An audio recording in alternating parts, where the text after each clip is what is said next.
Hello. So I chose child abuse and neglect in North Carolina for my social issue.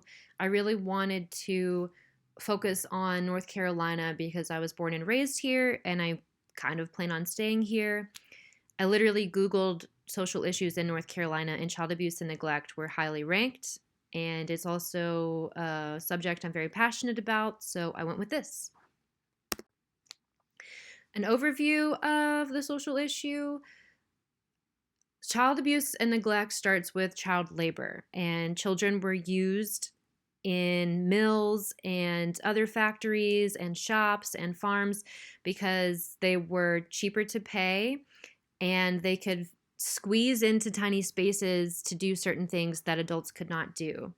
It was also economically necessary for low income families to use their children on like farms. And by 1820, over 40% of the labor force in cotton mills was children, and that's a lot. Now, North Carolina did not recognize child abuse and neglect until 1962 when battered child syndrome started being diagnosed. And these were kids coming into hospitals with bruises, very, very sick. They might have been malnourished, broken bones. And so in 1965, North Carolina adopted its first child abuse law known as the Child Abuse Reporting Act of 1965. And this is a picture of boys from 1908 working in Hickory, North Carolina. They were working on a cotton mill. So I thought that was a cool photo because it's super local. Hickory's not that far from us. And these boys are pretty young. The one on the right, further right, is probably 8 or 9. The other boys look to be anywhere from like 11 to 13. So there's the overview. Next, I'll talk about the policy I chose. So in my research, I found this article about a little black 8-year-old girl who was beaten to death by her grandmother. And Senator Sidney Batch introduced a policy called Kristol's Law. This was inside of Senate Bill 625 titled Child Welfare Safety and Permanency Reforms. So basically, Kristol's Law aims to provide increased oversight capabilities for child welfare investigations, empowering the state with real-time monitoring capabilities. The bill was Kristol's Law was taken out of Bill 625 because of the broad language, which would give North Carolina state more oversight for child welfare cases. North Carolina is ran on a county to county system, so it's all county based. North Carolina has 100 counties, and in each county is overseeing their own welfare cases, where a lot of other states use a state oversought system. And so that's what I am advocating for, putting Kristol's Law back into Senate Bill 625 to give North Carolina state oversight versus county-based oversight. So I'm just going to go ahead and read my overall goal for this advocacy. It is to illuminate the deficiencies in North Carolina's child welfare system compared to other states and advocate for the implementation of state oversight, as demonstrated by Kristol's Law. So I aim to engage policymakers and the general public, highlighting the challenges of the county-based system and demonstrating the benefits of transitioning to state oversight. That's basically what my whole policy brief was on, is the challenges North Carolina faces using a county-based system and the benefits they would get from state oversight. So I am proposing to reintroduce Kristol's Law into Senate Bill 625 so that it gets passed this time. Through my process, I chose to do a policy brief instead of an op-ed because it allows for like a detailed exploration of the complexities in child welfare.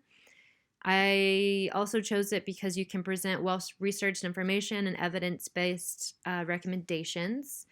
And policy briefs have the potential to not just inform about policy, but to shape policy. So what I would have done differently if I had more time and motivation, I would have used more states to compare to North Carolina instead of just Georgia. I did start this research, but the data was all over the place and making the table got complicated, so I stopped and just stuck with Georgia because Georgia is a neighboring state with a similar population to North Carolina. But I see that using other states could have strengthened my advocacy for state oversight. I also was afraid to use photos of victims and survivors, and like their real names. So if I could do something differently, I would also go back and do research to see if I am able to use those things. In the process, in developing my advocacy strategy, I used tactics learned from assigned readings, like the advocacy map. I found that super, super helpful. It helped me identify resources and allies, and like looking at the long-term goals was very beneficial for me. I used education and persuasion heavily in my policy brief. And here's a copy of my message box that was also super helpful. And highlighted in the green right here are two big things I used in my policy brief that I thought would be impactful.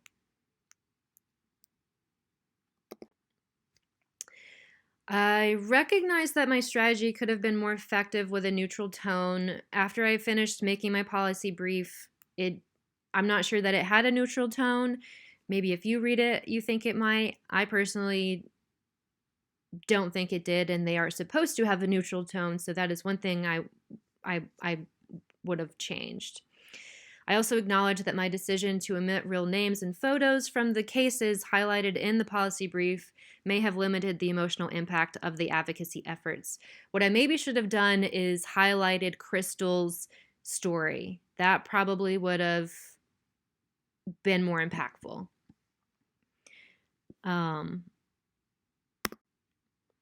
The knowledge I gained, so what I learned through this whole process is that policy advocacy is an essential component of social work. I really wasn't into advocacy and politics my whole life. I've tried to avoid politics. But I realize now that as a social worker, it is extremely important. And it also aligns with the social work professional core values of like social justice and advocacy for vulnerable populations. I got really into this project. I didn't realize, I was emailing Senator Batch. Her assistant got back to me, but those are things I didn't see myself doing before. So I found a passion for policy advocacy through this class and particularly this assignment. So I plan now with future clients to stay informed about policies that might affect them. And I plan to advocate for policies that promote social justice and equity.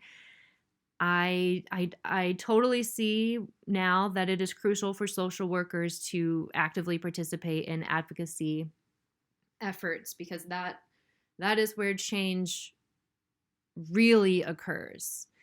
So, yeah, I had a lot of fun doing this project. I got way more dedicated to it than I ever thought I would. I didn't think that advocacy was for me. In the sense of big advocacy, I always found that stressful or intimidating. I've been to protests and things like that, and it's just very emotional for me. I always just cry just because of the intense emotions around me, I think. So I'm not a big person that goes out and does things like that, but knowing that I can advocate through things like this and creating a policy brief, I feel like this assignment really changed how I view advocacy and policy.